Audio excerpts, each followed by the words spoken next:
Pendengar KPFM selamat siang, menemani istirahat dan makan siang Anda hari ini. Kembali hadir ke ruang dengar pendengar KPFM, program interaktif Healthy Care, solusi kesehatan Anda. Persembahan dari Rumah Sakit Pertamina Balikpapan. Untuk Anda pendengar KPFM, satu tema spesial hari ini adalah pengobatan gigi di saat pandemi. Dan kita hadirkan narasumber Dr. Gigi M. Husdiari, Magister Administrasi Rumah Sakit pendengar KPFM, dan sekaligus beliau ini adalah Ketua Persatuan Dokter Gigi Indonesia, Cabang Balikpapan. Ini luar biasa pendengar KPFM, satu momen dan kesempatan yang jangan sampai Anda lewatkan. Pendengar KPFM, apakah Anda merasa khawatir ketika ingin berobat ke dokter gigi saat pandemi COVID-19 seperti ini? Secara umum kita tahu pemeriksaan gigi secara rutin itu harusnya dilakukan setiap 6 bulan sekali. Namun di saat pandemi ini pendengar KPFM pastinya rutinitas tersebut menjadi terhambat. Lalu apakah aman ke dokter gigi di masa pandemi seperti ini? Sekarang nggak perlu khawatir pendengar KPFM, ikuti tips aman ke dokter gigi ke Rumah Sakit Pertamina Balikpapan saat pandemi berlangsung. Kita langsung saja sapa Dr. Husdiari, dokter gigi dari Rumah Sakit Pertamina Balikpapan. Halo, selamat siang dokter. Halo, selamat siang Mas. Apa kabar dokter? Alhamdulillah. Sehat ya dokter ya? Alhamdulillah. Senang itu kalau ketemu dokter gigi itu disapa dengan senyum dan cerahnya gigi yang sehat ya Pak dokter. Ya pasti, karena pusat perhatian pertama adalah gigi senyumannya. Baik dokter, di tengah pandemi ini kondisi kesehatan sehat ya dokter ya? Alhamdulillah sehat. Baik dokter Husdiari, ini menjawab pertanyaan masyarakat bagaimana merawat atau kesehatan gigi ini tetap harus dijaga, apalagi kalau melihat 6 bulan sekali. Nah, di tengah pandemi COVID-19 ini bagaimana agar para pasien atau masyarakat ini tetap bisa menjaga kesehatan giginya? Dokter Husdiari silahkan dibuka. Baik, terima kasih ya. Baik, para pendengar KPFM yang kami hormati, terima kasih. Kesempatan siang hari ini kita sharing session, diskusi ataupun mungkin bertukar pengalaman tentang kondisi saat ini terkini tentang pandemi terkait dengan bagaimana kita harus melakukan pengobatan gigi jika dibutuhkan. Jadi memang semenjak pandemi ini ya, kurang lebih hampir 6 bulan ya. Di awal-awal pandemi kemarin itu kan di bulan Maret ya, di Indonesia sendiri di bulan Maret. Nah memang khususnya di profesi kami, di profesi dokter gigi memang ada beberapa kebijakan-kebijakan yang ditempuh oleh profesi dalam hal ini pembatasan layanan. Itu yang pertama. Jadi memang karena pertimbangan bahwa seperti yang kita ketahui bahwa penyebaran virus corona COVID-19 ini memang banyak, ada beberapa yang memang sangat riskan terjadi pada saat perawatan gigi dilakukan. Karena kita tahu bahwa yang pertama adanya bisa menular melalui droplet misalnya. Berarti otomatis kan jarak ya. Yang kedua dia bisa menginfeksi melalui aerosol. Aerosol itu memang di tindakan gigi itu paling sering dilakukan. Dengan melakukan penguburan gigi itu terjadi aerosol.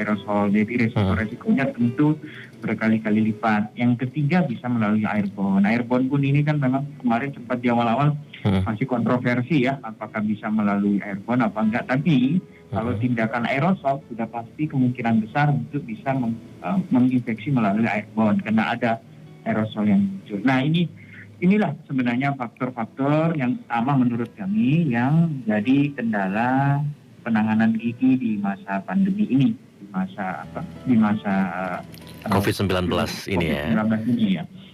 Karena memang kalau orang dianjurkan untuk menutup mulut ya Mas. Kalau kami gigi suruh buka mulut. Ini kan jadi memang resikonya berkali. Yang pertama infeksi ke operatornya atau tenaga dokternya, yang kedua juga bisa terjadi cross infection antara satu pasien melalui dokter atau melalui ruangan ke pasien yang lainnya. Nah, jadi banyak faktor yang memang harus dipertimbangkan. Di awal-awal pandemi kemarin itu sempat memang dari profesi menganjurkan bahwa menunda semua tindakan atau layanan gigi kecuali ada kecualinya. Misalnya kasus ini karena kesakitan akut. Ini kan tidak mungkin kita menunda kalau dia sakit berat, kemudian adanya pembengkakan, ya. Pembengkakan tidak bisa ditunda, harus segera berobat. Kalau tidak diterapi obat, kemudian adanya perdarahan. Biasanya karena ada sesuatu dengan hal, kemudian terjadi perdarahan di rongga mulut. Nah, ini juga harus segera, jangan sampai ditunda. Kemudian ada trauma atau kecelakaan, otomatis kalau seperti ini kita tidak ada tawar-menawar, harus sebaiknya langsung berobat, kemudian dilakukan penanganan. Nah, ini di awal-awal kemarin. Karena berbagai pertimbangan, pembatasan layanan ini ada di 4 hal ini. Tapi seiring waktu, kondisi, memang kita harus mau nggak mau, termasuk dalam adaptasi kebiasaan baru ya. New normal kalau bahasanya, ya mau nggak mau, dokter giginya juga, tempat layanan giginya juga harus melakukan penyesuaian-penyesuaian untuk mengurangi faktor-faktor yang bisa menyebabkan terjadinya penyebaran, ya tadi seperti melalui aerosol maupun melalui droplet. Nanti kan kalau kita tahu kan bahwa memang inti dari proteksi ini atau mencegah penyebarannya adalah bagaimana kita menjaga jarak, kemudian bagaimana mencuci tangan, kemudian social distancing, ya, jaga jarak. Saya kira inilah yang menjadi poin utama sebenarnya. Jadi intinya sebenarnya Mas, sampai sejauh ini bahwa perawatan gigi itu sampai saat ini bisa kita lakukan dengan beberapa protokol-protokol tentu yang menyesuaikan dengan kondisi pandemi saat ini. Jadi tidak hanya terbatas lagi harus ini, karena memang kalau kita lihat kondisi ini kita belum tahu nih pastinya bakal sampai kapan, dan tidak mungkin kita tidak melakukan perawatan gigi karena kan kebutuhannya. Jadi, kalau di Rumah Sakit Pertamina Balikpapan sendiri, dokter, ini layanan untuk kesehatan gigi sendiri dari awal pandemi sampai sekarang memang tetap operasional ya dokter, tetap memberikan pelayanan tersebut. Jadi alhamdulillah kami khususnya di klinik gigi di Rumah Sakit Pertamina Balikpapan mulai dari Maret, mulai dari pernyataan Presiden bahwa ini bencana nasional non alam, kita tidak pernah melakukan penutupan layanan. Tidak ada penutupan layanan, cuman memang kami sendiri juga melakukan beberapa pembatasan saja. Pembatasan maksudnya mungkin dari sisi selektif case-nya, melihat kasusnya, apakah memang ini harus segera kita tangani ataupun tidak. Jadi selektif saja. Tapi itu pun kami lakukan di awal-awal kemarin.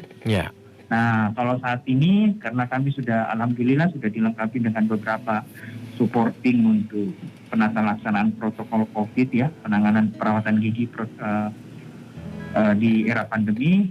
Jadi alhamdulillah layanan kami lebih hampir kembali 100% normal kembali. Sudah normal ya dokter ya. Yang menarik tadi dokter, ini masyarakat juga pengen mengetahui lebih jauh begitu. Penyebaran virus corona itu ada beberapa poin tadi yang dokter sebutkan. Misalkan kalau kita bicara area gigi, ini masuk di rongga mulut ya dokter ya. Tadi ada droplet, ada aerosol, kemudian ada airborne. Nah ini masyarakat agar lebih waspada lagi dengan beberapa cara penyebaran seperti droplet, aerosol dan juga airborne. Ini perbedaannya seperti apa ya dokter? Benar. Jadi kalau droplet ini kan lebih banyak pada saat misalnya kita berkomunikasi dengan orang, kemudian yang misalnya, mohon maaf bahasanya kuahnya muncrat ya dokter. Betul. Iya. Jadi terus jarak, nah itu kan yang sangat menentukan berarti jaraknya ya. Kalau jaraknya lebih dari 1 meter mungkin tidak terlalu berpengaruh. Tapi kalau dia kurang dari 1 meter otomatis jatuhnya ke depan orang yang di hadapan. Nah itu droplet. Jadi kayak muncrat ya bahasanya. Betul. Itu droplet. Nah, kuah sayurnya tumpah tadi ya dokter ya. Terus berikutnya aerosol. Kalau aerosol ini lebih banyak kepada partikel-partikel air yang biasanya keluar seperti seperti kabut ya. Nah ini biasanya kalau kami di gigi biasanya muncul dari adanya tindakan penguburan, karena kan kalau penguburan itu ada mesin yang muter, kemudian ada semprotan air ya. Nah, semprotan air kemudian itu kan menyemprot di dalam mulut, kemudian bercampur dengan air liur dan itu bisa keluar. Nah, ini yang bentuknya seperti kabut saat orang ngebut. Nah, itulah aerosol. Partikel-partikel cair atau padat yang tersuspensi bahasanya, tersuspensi di udara ya. Nah, inilah Pak yang kita sebut aerosol. Dan kalau di gigi ini sangat pasti kami hadapi, pasti terjadi, pasti dilakukan maksudnya. Nah, yang kalau airborne itu kan infeksi di udara ya. Kalau awal-awal dulu kan memang airborne ini masih ada yang menganggap bahwa virus ini bisa menyebar melalui airborne, ada yang menganggap enggak. Tapi kalau ada tindakan aerosol, itu sudah pasti bisa menyebar melalui airborne. Biasanya risikonya menjadi lebih besar. Jadi mungkin itu ya. Baik dokter. Lalu berikutnya Pak Dokter, kita kalau bicara dengan pemeriksaan 6 bulan sekali begitu Pak Dokter. Lalu kemudian kalau melihat tren masyarakat Kota Balikpapan sendiri untuk memeriksakan gigi ke Rumah Sakit Pertamina Balikpapan secara statistik gitu, trennya gimana dok? Menurun atau masih stabil saja dok? Atau mungkin lebih banyak orang yang sakit gigi di tengah pandemi?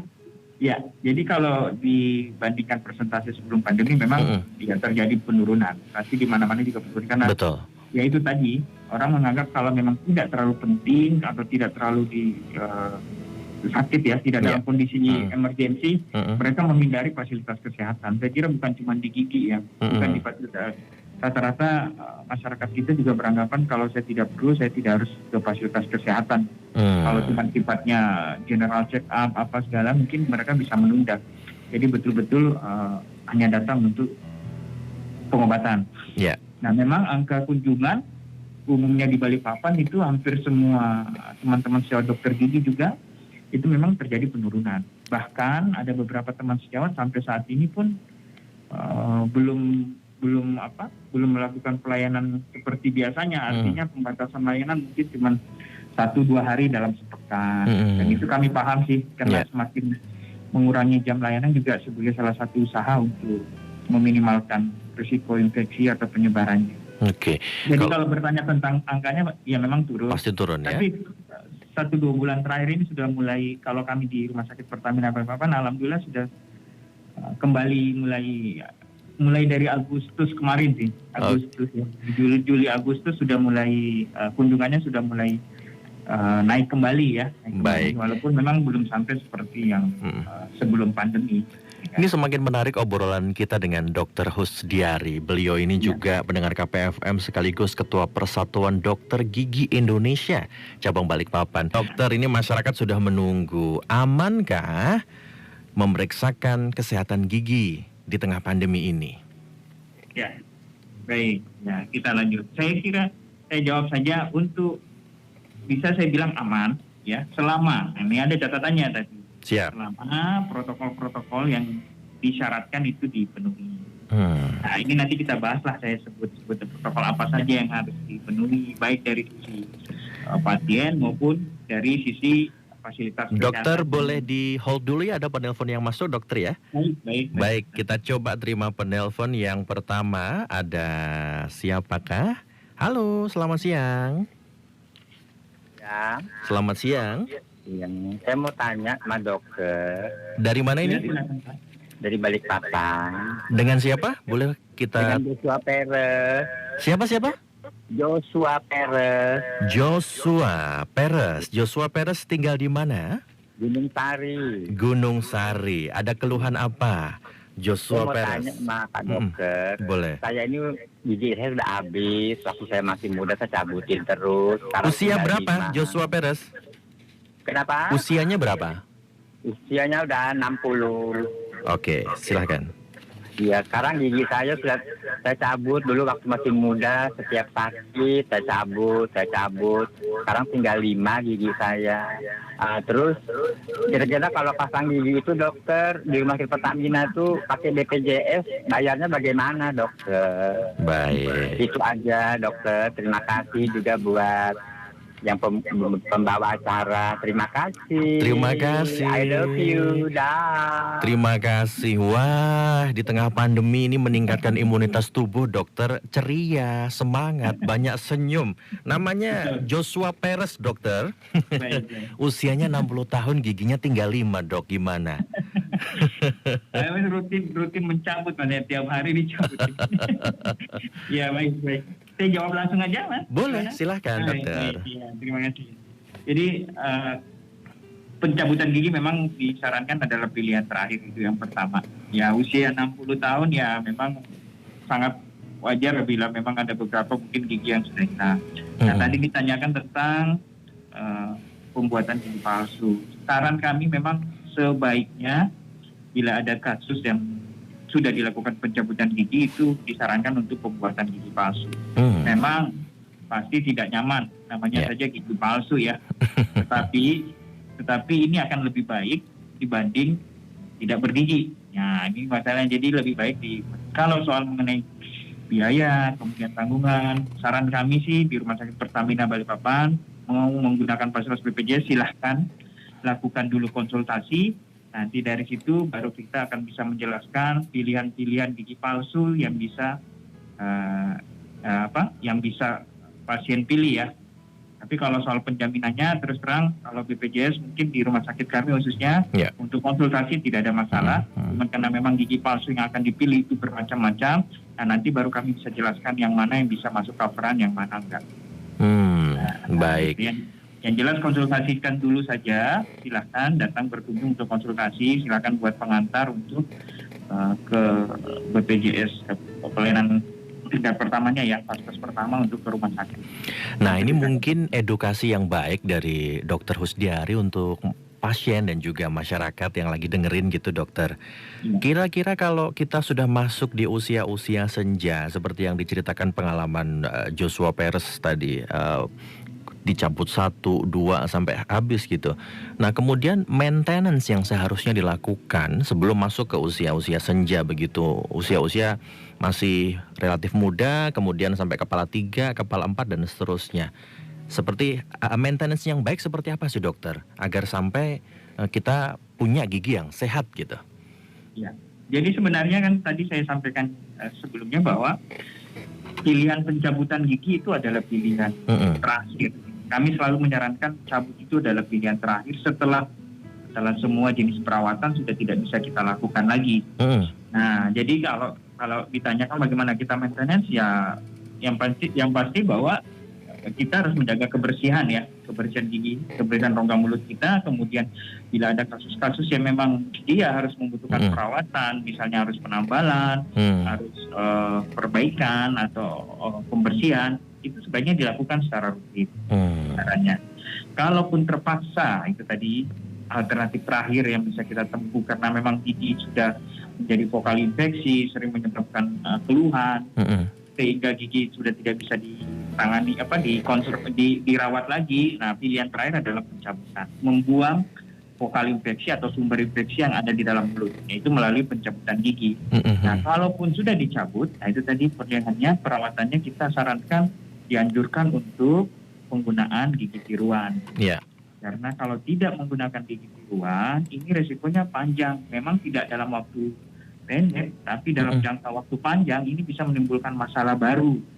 Kayak gitu tadi, karena tidak dibuatkan gigi palsu, akhirnya sering mencabut, akhirnya lama-lama gigi yang lain juga bergeser, bergerak, akhirnya lama-lama juga harus dicabut atau malah muncul masalah lain. Memang masalah ini muncul biasanya setelah beberapa tahun sih. Biasanya 1-2 tahun setelah pencabutan baru muncul ada perubahan. Karena ada pergeseran gigi. Otomatis ada pergeseran gigi di dalam mulut karena ada ruang yang kosong, itu bisa menyebabkan masalah baru. Nah, ini mungkin yang dan masyarakat kita belum sampai sedalam itu memahami. Baik, semakin dalam, semakin menarik Dokter Husdiari. Sesaat lagi kita akan coba bahas kira-kira mitos atau fakta. Banyak sekali tren masyarakat untuk tampil percaya diri menggunakan gigi yang beraneka macam warna dan juga beragam bentuk gigi kawat gitu, dokter. Nah, apakah benar kemudian penggunaan gigi kawat ini nantinya bisa membantu merapikan gigi yang mungkin ada yang gigi gingsul dan seterusnya begitu, dokter? Ini banyak masyarakat, banyak di tengah masyarakat kita melihat khususnya yang ingin menjaga penampilannya agar giginya nampak rapi, tidak tonggos atau tidak maju begitu, dokter. Kemudian menggunakan pakai beraneka macam kawat gigi dan seterusnya. Sebenarnya dari sisi medis seperti apa, dokter? Baik, iya. Terus terang kita sedikit ini sudah termasuk, kalau layanan ini, layanan kita bahasakan layanan estetik ya, kosmetik estetik. Jadi layanan kawat gigi ya sedikit keluar. Inilah layanan yang kita bisa bilang sebenarnya biasanya kami melakukan penundaan di era-era pandemi masa saat karena memang masih bisa. Tapi kalau kita bahas mengenai bagaimana tentang kecenderungan atau tren yang ada saat ini yang memasang kawat dengan beraneka ragam warna. Yang pertama bisa kami informasikan bahwa penggunaan kawat gigi tidak ada istilahnya aksesoris. Jadi tidak ada, kan kadang di masyarakat kita memahaminya ini hanya aksesoris ya. Nah, itu yang pertama, itu tidak ada istilah aksesoris. Pada saat alat itu sudah dipasang, itu ada fungsinya, ada proses yang terjadi. Sehingga kalau memang penggunaannya tidak sesuai dengan indikasi, malah justru nanti dikhawatirkan bisa memberikan hasil yang tidak maksimal. Karena kan ini lagi tren masangnya di mana saja bisa, ya mohon maaf aja ya. Jadi mungkin ada beberapa yang menawarkan jasa pemasangan di luar dari kompetensi seorang dokter gigi. Nah, ini juga yang kami hindari. Mungkin masyarakat juga perlu kami edukasi bahwa kawat gigi itu tidak ada istilah estetik, tidak ada istilah hanya aksesoris, ya, aksesoris. Dia pada saat sudah dipasang berarti terjadi proses mekanik atau proses pergerakan gigi dari kawatnya sendiri. Nah, ini kalau tidak dilakukan oleh tenaga yang memang paham tentang alat-alat ini bisa menjadi negatif, malah hasilnya tidak sesuai diharapkan. Mohon izin, dokter, ada penelpon masuk ya, dokter, kita terima dulu. Baik, kita terima. Halo, selamat siang. Halo, selamat siang, Interaktif Healthy Care. Halo, selamat siang. Iya, selamat siang. Dengan siapa di mana, Pak? Dengan Siki di Gunung Guntur. Mas Cici? Ya, Siki. Siki. S-I-K-I ya? Yes. Mas betul. Siki di Gunung Guntur? Yep. Baik, Mas Siki, keluhannya seperti apa, Mas Siki? Mau nanya mengenai sekitaran gigi juga sih, dok. Jadi saya tuh punya gigi itu dulu bekas sebagai perokok, terus kemudian gigi itu jadi kuning-kuning itu, dok. Nah, untuk mengembalikannya untuk menjadi putih lagi, itu seperti apa? Sudah sekian kali pakai odol atau pasta gigi apa saja, hasilnya sama deh, dok.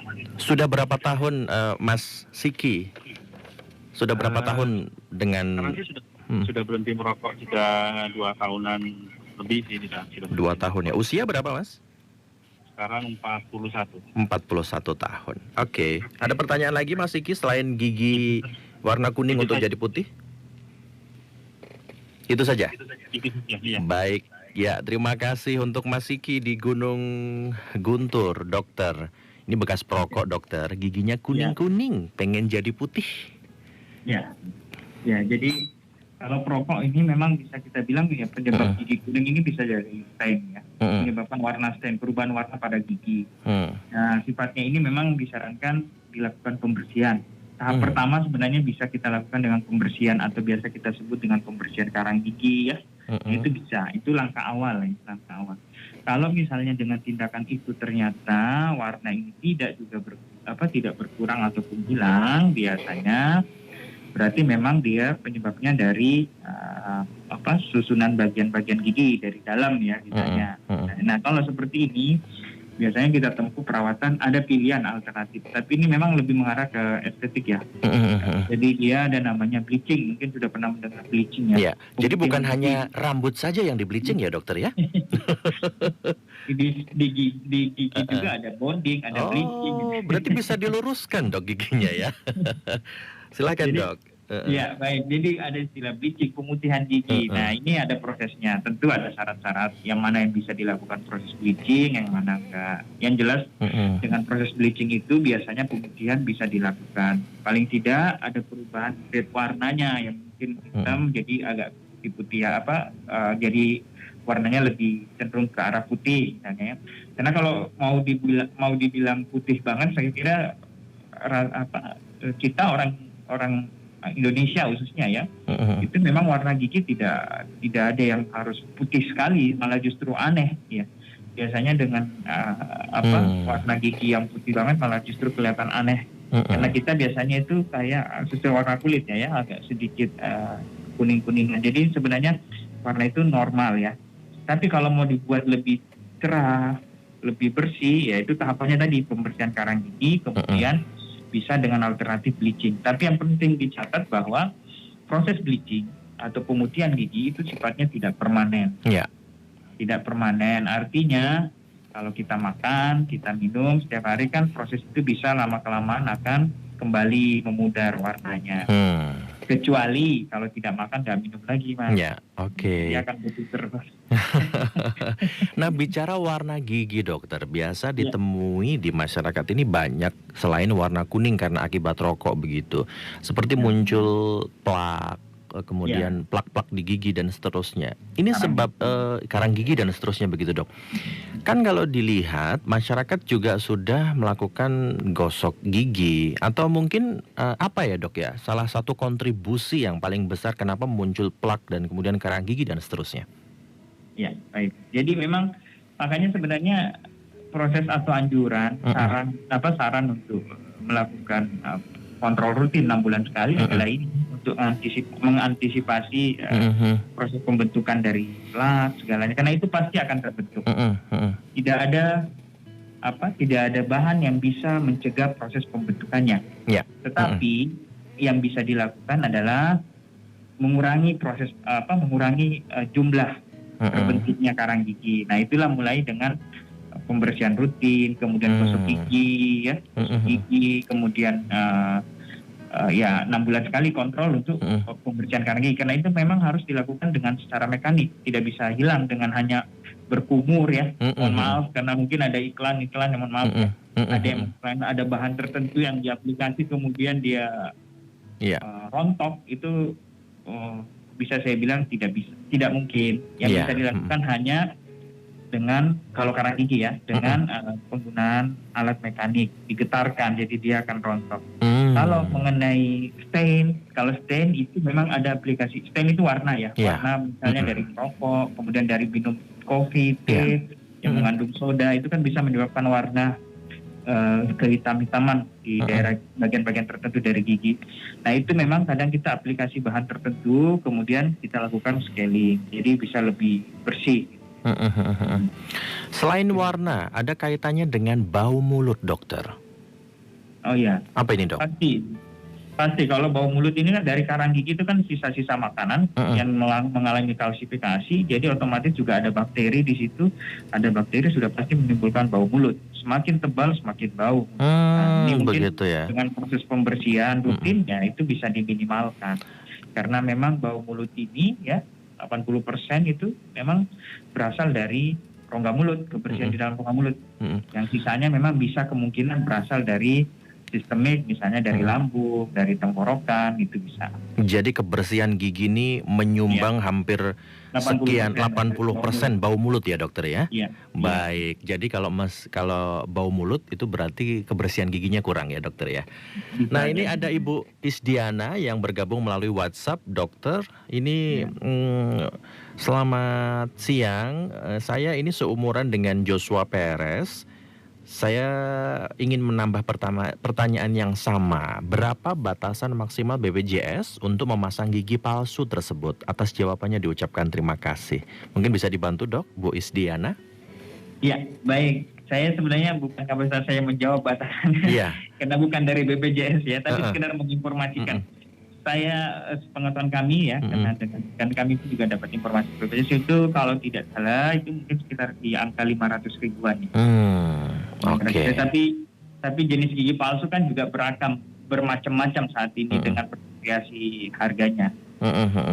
Baik, siap Ibu Isdiana ya, informasi lebih lanjut mungkin bisa ke BPJS Kesehatan terdekat ya, begitu ya dokter ya? Ya. Baik.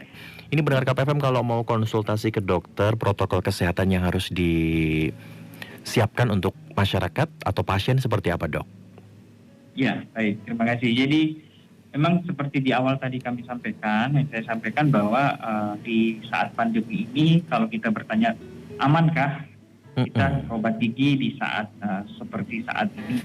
Nah, yang dikhawatirkan intinya adalah bagaimana mencegah terjadinya penyebaran COVID-19 ini. Nah, untuk itu memang ada beberapa protokol. Jadi saya bisa bilang bahwa aman selama kita mematuhi protokol. Insya Allah akan aman selama kita mematuhi protokol-protokol yang ada. Misalnya, kalau kami di Rumah Sakit Pertamina Balikpapan memang beberapa tahap itu berlapis ya, kami berlakukan. Artinya setiap pasien yang berkunjung sebelum masuk ke rumah sakit kan mereka sudah harus kita lakukan meminta untuk mencuci tangan ya, misalnya mencuci tangan, kemudian kita lakukan pengukuran suhu. Ini adalah proteksi awal general ya, general sebelum dia ke poli gigi. Nah, pada saat sampai di poli gigi itu akan kita minta untuk ya otomatis mengatur jarak untuk di tempat-tempat yang sudah kita siapkan dengan menjaga jarak.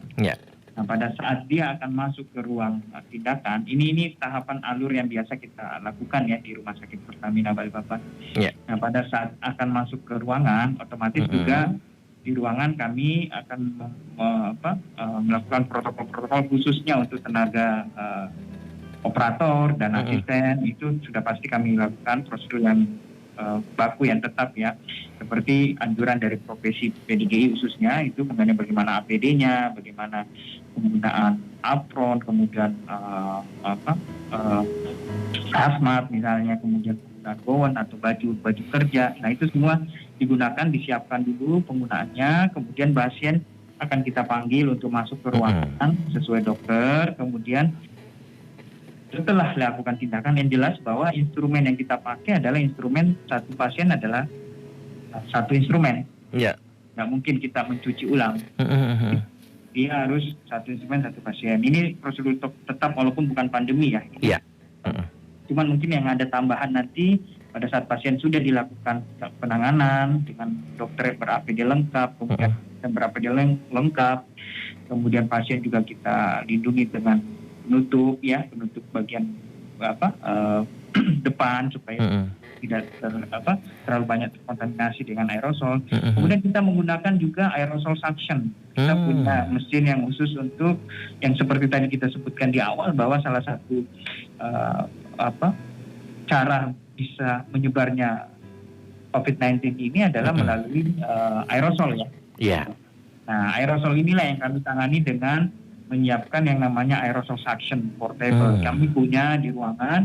Nah, inilah pada saat kita menggunakan penguburan yang besar itu kita fungsikan untuk melakukan penyedotan aerosol supaya tidak kemana-mana. Jadi ruangan tidak penuh dengan aerosol, tapi dia akan terkonsentrasi di mesin tersebut, kemudian dilakukan proses mematikan virusnya dengan UV pasti. Kemudian juga bisa dengan aerosol suction. Kalau kami ada aerosol suction juga menyiapkan juga aerosol box ya. Jadi kayak semacam menampung supaya proses aerosolnya itu atau aerosol yang terbentuk itu tidak menyebar ke seluruh ruangan. Nah, ini salah satu teknik atau standar baku yang disarankan dari profesi yang sudah kami terapkan di Rumah Sakit Pertamina Balikpapan. Nah, otomatis juga setelah penanganan misalnya, setelah tindakan yang jelas kan kita berusaha supaya proses penanganan ini tidak memakan waktu yang terlalu lama. Karena kan kita tahu bahwa proses penyebaran ataupun cross infeksi dari virus ini bisa menyebar dengan lamanya kita kontak ya. Mulai dari ventilasinya, kemudian durasi ya, lama kita kontak. Ventilasi itu dari settingan ruangan, kemudian dari jarak. Nah ini kan kalau gigi kan tidak mungkin berjarak kita, sehingga kita harus berhadapan langsung. Otomatis yang diperkuat adalah APD kita. Nah APD pun yang kami gunakan, kami usahakan satu pasien ini paling tidak apron atau bagian plastik depan yang kita harus rutin ganti satu pasien, atau kita bersihkan lah paling tidak satu pasien. Nah ini metode-metode yang kita pakai. Nah setelah itu pasien akan setelah selesai penanganan, kemudian pasien disilahkan untuk keluar untuk administrasi, kemudian pulang. Nah saran kami memang selama pasien ini menunggu, selama pasien ini mengantri untuk ditangani, itu sebaiknya memang tidak melakukan komunikasi ataupun kontak dengan pasien lain dalam terlalu banyak ya, dari interaksi komunikasi. Nah ini mungkin di mana saja ya, bukan hanya untuk layanan gigi. Kalau masyarakat kita berkunjung ke fasilitas kesehatan atau di lingkungan orang banyak, mungkin memang membatasi berkomunikasi. Apa boleh buat di tengah kondisi seperti ini? Ya. Mungkin setelah itu, setelah pasien keluar, kami pun tidak serta-merta langsung melanjutkan dengan pasien berikutnya. Ini tahap-tahapannya ya, alurnya. Kemudian kami lakukan desinfeksi permukaan. Desinfeksi permukaan ini pembersihan kembali area yang sudah kita tangani. Ya paling tidak itu butuh waktu sekitar 10-15 menit. Barulah kemudian kita memanggil untuk pasien berikutnya. Jadi insya Allah proses ini kita coba terapkan secara ketat. Ya otomatis juga tujuannya adalah bagaimana kita menjaga supaya tenaga kesehatan kita, tenaga operator kita, medis, tenaga dokter dan perawat juga tetap aman, pasien juga tetap aman. Jadi keselamatan. Mungkin itu ya. Baik. Nanti mungkin saya akan sampaikan bagaimana tips-tipsnya ya untuk berobat gigi di saat pandemi saat ini. Yang jelas tadi itu adalah protokol yang kami jalankan di Rumah Sakit Pertamina Balikpapan. Baik, kalau tipsnya dok, kalau kita sebagai calon pasien untuk membersihkan gigi ke Rumah Sakit Pertamina Balikpapan, tipsnya seperti apa dok untuk masyarakat nih? Ya, baik. Ini saya kira kita masuk ke intinya tipsnya bagaimana. Jadi intinya tadi saya sampaikan bahwa insya Allah aman. Pengobatan gigi jika memang diperlukan, silahkan lakukan atau berkunjung ke dokter gigi Anda. Oke. Nah, ada beberapa yang memang harus disiapkan dari sisi pasien. Kalau dari sisi tenaga operator, saya kira teman sejawat dokter gigi juga sudah pada paham ya apa yang harus mereka lakukan. Tapi yang dari sisi yang kita harus edukasi memang dari masyarakat kita. Pertama memang yang harus satu poin bahwa masyarakat kita anjurkan jangan berobat kalau memang berobat gigi maksudnya jangan berobat kalau memang kondisi lagi tidak fit, misalnya lagi pilek, lagi flu. Sebaiknya kalau memang bisa kita tunda, kita tunda. Apalagi kalau dalam kondisi demam. Ini untuk berobat gigi ya. Betul. Nah, itu sebaiknya ditunda dulu. Kemudian selalu menggunakan masker. Saya kira ini juga anjuran yang umum ya. Pakai masker, jangan dilepas. Masker akan kita minta lepas pada saat memang kita akan melakukan tindakan. Sudah betul-betul akan melakukan tindakan. Kemudian menjaga jarak. Menjaga jarak tadi pada saat menunggu antrian, pertahankan jangan sampai saking asiknya menunggu, akhirnya berinteraksi seperti tidak dalam kondisi pandemi ya. Jadi tetap menjaga jarak. Kemudian yang penting juga sebenarnya kami anjurkan selalu untuk menjaga kebersihan diri. Jadi datang ke rumah sakit kita harap jangan dalam kondisi yang tidak bersih juga. Jadi dia harus mungkin tidak dari perjalanan jauh atau dari mana begitu ya dok. Kita sarankan dia harus membersihkan diri, kemudian pakai pakaian yang bersih karena kita tidak tahu dari mana nanti bisa menyebabkan penyebaran itu terjadi ya. Baik. Kemudian disarankan karena kan kita meminimalkan bahwa semakin minim kita kontak, semakin resikonya semakin kecil untuk terjadi penyebaran. Jadi disarankan kalau memang bisa datang minimal tidak berombongan. Nah itu yang pertama, berobat gigi tidak dalam berombongan. Saya kira itu juga umum ya.